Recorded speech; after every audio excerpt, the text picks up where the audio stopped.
Hello.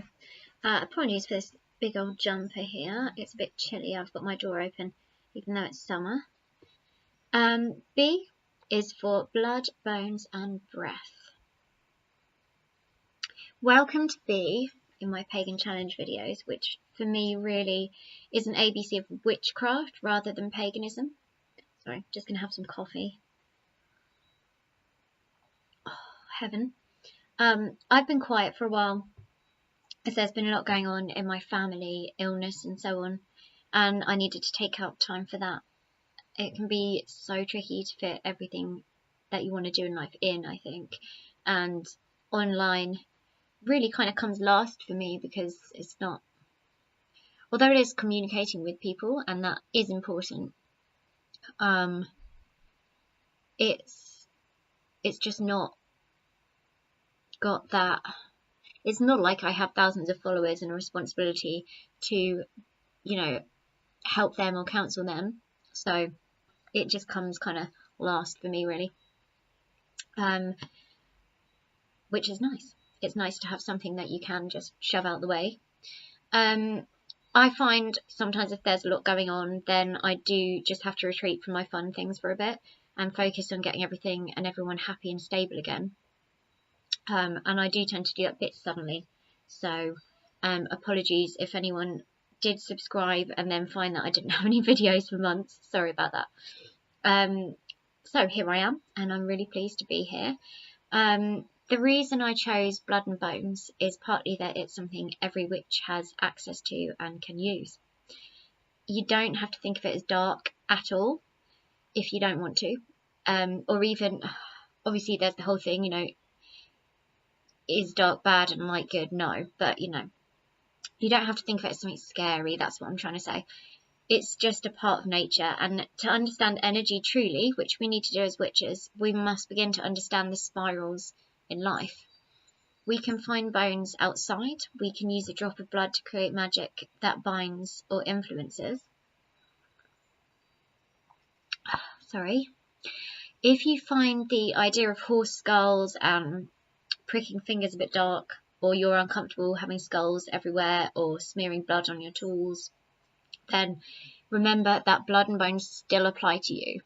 You can feel the blood moving within you for magic, and you can feel the bones that you stand on. Although we may work with the spirits of witches that have come before us and those who are yet to come,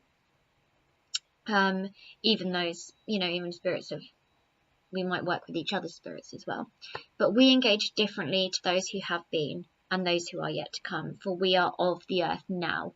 We are the witches standing here today, and that is really important. And it should really be, I think, integral to a practice if you're the kind of witch who wants to make differences. I think witchcraft is making differences, whether it's small or big, and just in your life or your village or your town. It is about making differences. We are the living, those engaged with the wonderful world around us. And to be engaged, we need blood and bones and breath. We can use all of these without any bought or made tools. They are what we have along with our mind to help us perform magic, and in some ways they're magic themselves. We can use them to move, to choose stillness, to focus, to sense and manipulate energy, which can also be referred to as raising it, because you're bringing it together, and you might even raise a cone of energy or similar, but you're sensing and manipulating that energy. And we can use them to feel the world around us, to interact with it and to influence with it. And I think that's one of the most essential parts of being a witch. I love my tools, but I don't need them for magic. I've done spells with nothing but myself and the energies and spirits around me. Breath can be a wonderful part of accessing certain states or breathing the power you've brought together into people, animals, items, plants, or just out into the world. Breath can be used physically or symbolically, as can all of these things really. Blood runs through us, moving what we take in around the body. It transports the breath. It also transports what we take in, nutrients, heat and flying ointments. Even in everyday life, we know mimicking a fast heartbeat in dance music can help us reach an altered state, that, you know, energetic, excited, kind of all together at one feeling. And we can use these kind of knowledges of our body and our blood and our bones in our magic. Our bones help us feel grounded and strong. They're the inner protectors of the heart that beats. They allow us to reach out and touch, to stamp our love and fury and moving song on the earth. We are wondrous alone, and sometimes this is forgotten in modern witchery. And I always find it's worth looking at myself and saying, okay, I've used all this in my spellcraft, but now can I perform a spell with nothing but myself, my blood, my bones, my breath, my mind, and the spirits and energies around me, you know, naturally occurring around me? Can I just step outside and perform that spell? Because, you know, that is really the power in which it's good not to become too reliant on your tools, and to make sure you're developing and continuing the confidence to feel able to access your innate magic with nothing but you. And of course, there are lots of, I think there's always places for unboxing and sharing items that you're excited about, and that's great. But it's also great to focus on the deeper, you know, the down and dirty, real earth witchcraft, which, not earth as in Wicca, but earth as in raw energy, you know, that real living thing. And the spirits, you know, who are so integral, I think, to witchcraft. Can you access your innate magic with nothing but you? It's definitely worth asking yourself that question. Now, to the other side of blood and bones, I think it's good to get comfortable working with blood and bones as part of nature.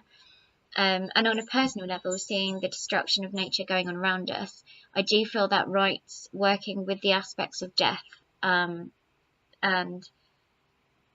being able to guide through death can be important. I do think it takes a very specific type of person to do full human necromancy. And historically, I believe these witches or sorcerers literally surrounded themselves with death. You know, they lived it. They lived death, if you like, constantly.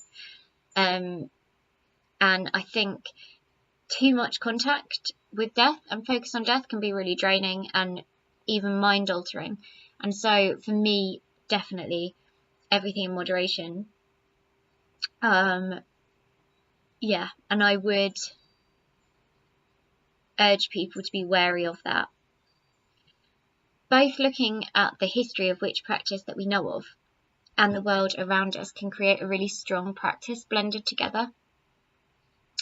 And I think then blending that with our own power, and our own desires and needs and wants, can just really make your craft your own, really. And I think that's what solitary witches should be doing. Look at the history, look at the world, and bring them both to you. If we look to the cunning crafters, the wayside witches, they used blood and bones and all ilk within linked to this, so skin, hair, teeth kind of thing. If we wish to embrace the craft, it's really important not to forget our history. We don't want to live history, we want to live now. But with the energies and spirits and land here around us, looking to history, we can find answers and keys there that can help us with living the now. And the blood and the bones used by the wayside witches were hugely important to their craft, and so they're important here. I don't personally use the full-on slaughter a virgin and blood sacrifice, but I've used poppets with blood, and some blood may be used as offering to deity. Witches would be wary of spirits asking for blood, though that is situationally reliant, as I discussed in another video. I'm not sure which one it is, but I'll I can always add it, can't I? I've used bloodletting to add energy to my workings, to bring something to life, as it were. It can be used for sacrifice, for divination, or in a pact. Of course, in some cultures, they may actually use blood spatter and so on as, for divination. It can be used, of course, to bind, which many people associate it with, and also in connection to our blood ancestors. An important use of it is protection, though that's not to say you need a lot of blood. Often, because it is very powerful, and a drop can do fine. We can count the sap of trees and plants as their blood, and this really widens the possibilities of how we use blood, or the sap. I think it's really wonderful for widening the mind as well, because we're conditioned to be afraid of blood and find it disgusting. Realising that sap is simply part of a tree's body and doesn't feel scary. You get sap on you and it doesn't feel frightening. And then comparing and taking that to blood is similarly just part of the human body. And it can really help us reconnect with the natural cycle, I think, thinking of it like that. In relationships with plant spirits and coming to share the secrets of their bodies, we can find amazing power that is forgotten by so many of humankind. I think I mentioned in another video about being careful of blood and either, where you put it or disposing of it sensibly. Really, witchcraft is kind of like everyday life. So if you've got an active debit card, something that is intrinsically linked to you and would have effect on you if somebody else were to get hold of it, you wouldn't then leave that active debit card on a bus or chucked in the front garden for everyone to see, on your drive. So, anything with strong links to you that could be used against you should not be left somewhere where that's a likelihood, where it could be just taken by somebody else. And you can obviously write in and add in some protective power to that, within the spell, I mean. So blood might be used on candles, or perhaps in a love binding spell, perhaps pressed against the blood of another person. I do think it's important to realise the strength of true blood to blood bindings, and urge people not to do it without a lot of experience and stable long-term trust with the other person. The idea that your spirit would remain with them maybe for eternity. And anyone who's watching, who's lit up by early love, that honeymoon period of the relationship where everything's going great, it doesn't last, guys. It doesn't last, or at least not in my experience. There's always ups and downs, and that's fine. That's healthy. So yeah, if you're in that stage and you're really excited wanting to do it, then I would think it through first very deeply, and it just may not be a good idea. Basically, think it through, talk to experienced practitioners, and consider the other person as well. So, fertility charms, however, can hold a lot of power if blood is used, and I talk about menstrual blood in another video. I'll link that actually. That'd be easier, I think. But I won't talk further about it here in this video, even though it is really important. So yeah, because I've already spoken about it. Some people might use blood to connect themselves to a tool, but again, just think about that as well. If the tool gets left in a forest after a really exciting spell, you're hyped up and you get home and you think, oh my god, I've left it, what's going to happen? So just make sure you consider those things before doing those spells. You might water your plants with it, and I think that's a really lovely thing. You can give blood as an offering to plants within the water. Using it on talismans or protection charms is relatively popular, I think, in the witching community. And of course, these charms might be bones. And bones are truly amazing because they hold the memories of life, of walking on this earth here, and the animal as well, or otherwise, that they once were. I class shells, some shells, in this as well. The outer bones of creatures that once lived. Though, depending on the wood, you know, if the tree is still living, or if it's a shell of an animal who swaps shells, who's, you know, and also a feather of a bird who's still living, all of those are very dependent. And as they might come from a living creature, that does put a slightly different spin on it, though no less valuable, just, you know, slightly different. Bones might be used to connect with the spirit of an animal who once lived. And it is important to remember that though you want to connect with it, it might not want to connect with you. And that's something that I think often gets forgotten in the excitement of talking about spirit work, which is, of course, intensely exciting. If you've not worked with spirits before, it's usually suggested, or at least I've usually heard it suggested, and of course, being from England and stuff, that may be different to what other people hear, but it can be best to practice in other ways at first, as unhappy spirits internationally can wreak havoc. Ancestor work can be really helpful as a beginner thing, particularly if you've got an ancestor you were close to or feel comfortable with calling. Remember, if you don't want to use blood ancestors, then you can call upon the witch ancestors, and that is a really important part of ancestor work that is really forgotten, I think. You might also choose to work with some plant spirits, for example, chamomile. Now, some plants and trees are quite hostile towards humans, understandably, so you will want to look into which plants can be good to start working with. You might want to speak to the genius loci of the place that an animal is from if you're trying to connect with an animal through a bone. If that's possible, often it's not, as witches don't hunt and kill the animals themselves very often anymore, or sometimes even live near where the bone is from. You know, it might be a gift or whatever. And if you found it somewhere, it can be good to give thanks to the genius loci for giving it to you.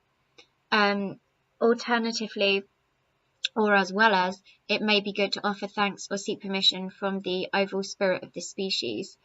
And that can be done if it's a gift, or, you know, or if you buy it somewhere. So aiming to work with a hair skull, then making, offering and seeking permission from hair may be done prior to then attempting to contact the individual hair spirit that resided in that particular skull. I found fresh spring water, can be a really good offering, but of course avoid salt and seawater unless there's some particular reason, or you're aiming for exorcism rather than kind of working with a spirit. As with all magic, it's best done with specific intention. Rather than calling up the actual spirit, you may want to connect on a wider level with those kind of overarching energies or spirit of the species. Some witches have combined bones to create mythological animals and call on those energies. I personally have never done that. I don't know if I would. Something I haven't really considered. But using bones to connect with the wider magic of an animal can be wonderful. Tapping the bone could be mentioned here as a practice, though people use tapping the bone to mean very different things. So some people might literally tap the bones together, others may tap on a skull and breathe into it to invoke the ancestors. Some even, I've known people that tap on a bone to awaken the spirits within them, you know, that house within them, to let them know that they're needed. Spirit houses or fetishes may not be bone, There are wooden ones, particularly for tree spirits. I also know of china ornaments used, trinkets, jewellery, boxes, toys, but bones, particularly skulls, can make really wonderful fetishes. Not everyone can have a skull, so a tiny item might be needed, and you might choose to use a smaller piece of bone or a bottle of bones, for example, that's easily hidden, and you could wear a bottle of bones around your neck without too much issue, particularly if you're like me and you wear baggy jumpers a lot. I've also heard of blood bottles being made into fetishes, and also dried parts of animals, perhaps a claw or a foot, for example. I'm sure that someone online has a foot of a bird. Anyway, I've heard of raven's feet and crow's feet and so on being used. Once a fetish is made, you need to take responsibility for it and care for it long term. And you kind of need to think of that as a friendship and as a responsibility, a bit like you would with a pet, really. You can ceremonially release the spirit from the bone if that's necessary, but you can't go into it thinking, oh yeah, well, if something happens, then I'll just release it. It's not that sort of thing. Remember, like human friends, you can't just use them and then let them go after you feel that they've done the job that you needed them for. I mean, you could, but why would other spirits want to work with you in that case? In my eyes, there needs to be a little love brought to the table in spirit work, and that enables you to have those relationships with them. You can, of course, pass down your spirit houses, your spirit familiars, and so on. And I really hope that I can pass my fetishes down, particularly if my little one finds a calling in the craft. However, I'd only do this to someone really trusted, and that would be a reason to release the spirit from the bone if you knew you were going to die, I think, personally. Anyway, you might create a fetish for a particular spirit, but when working with bones, I tend to ask if the spirit wishes to remain in the bone that I'm working with, or if instead perhaps another spirit would like to step in and take its place so that spirit can move on. After cleansing the bone, you'll need to bless it in its purpose. You might start with traditional offerings, so water, tobacco, strong tea, I know of, is used. Often spirits, even if you've kind of started with something else. Sorry, I'm having a bit of a brain blah today. So yeah, often spirits will indicate if they would prefer something else, and for example, you might begin with water and move to incense. Bones also have another purpose, a really ancient one, which has got more light in the witching community recently, I feel, and that's divination purposes. As mentioned earlier, blood can be used for that as well, the casting and the spotting of blood and so on, but bones can be used with runes or symbols carved on them, or plain and cast across a cloth with runes and symbols painted, or they could be cast across a piece of fur or leather and simply read in the way that they fall the relationships that they have with each other. Symbolically, it depends on how you work with them. And how you work with cards could actually be a good indicator of how you're going to work. But with divination, usually people would say that once you're very practiced, you should be able to divine in anything at all. Some blades of grass, blackbird song, casting bones. So often bone casting sets might contain other items, and I can never remember the name for this, despite currently working on a set myself of bits and bobs and bones. Since I first filmed, something happened which I thought I would let you know about, because, well, yeah, it really related to this video, and so I thought actually it was a really good thing to mention. But I'd been asking for more bones to work with, and I really wanted to hone my practice, and I thought that, you know, asking my spirits and my goddess would be a good way to go. So did this as I normally do. Anyway, was out for a walk in the South Downs, and I was among a lot of people, and no one seemed to notice this bone. I just saw it on the floor, and no one seemed to notice it, and it was just calling to me. It was really bizarre. So anyway, I picked it up and secreted it away, and I'm going to work with it. It looks like a rabbit bone, and yeah, I have strong links with rabbits. So yes, it was really exciting, and I just thought it was worth mentioning because I think it really highlights a really good point, which is, you know, communicating with the spirits that you have. You know, not necessarily communicating with them through bone initially, but to actually ask them to provide the bones and guide you to ones which are willing to and want to work with you. So yes, much love, guys. It's been lovely talking to you, and I'm sorry that my pagan challenge videos are late, but oh, you know, life is just wild, isn't it? So I will be back very soon with the next pagan challenge video. I think I know what I'm doing for it, so I think it's going to be celebration, and I think I might do a little bit of a mix with it, a little bit of a vlogging type thing. So yeah, blessings to all of you wonderful people, and much love. Mwah.